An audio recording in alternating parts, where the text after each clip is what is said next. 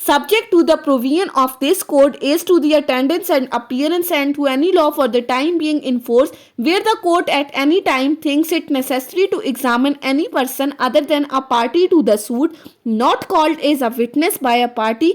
The court may of its own motion cause such person to be summoned as a witness to give evidence or to produce a document on a day to be appointed and may examine him as a witness or require him to produce such document.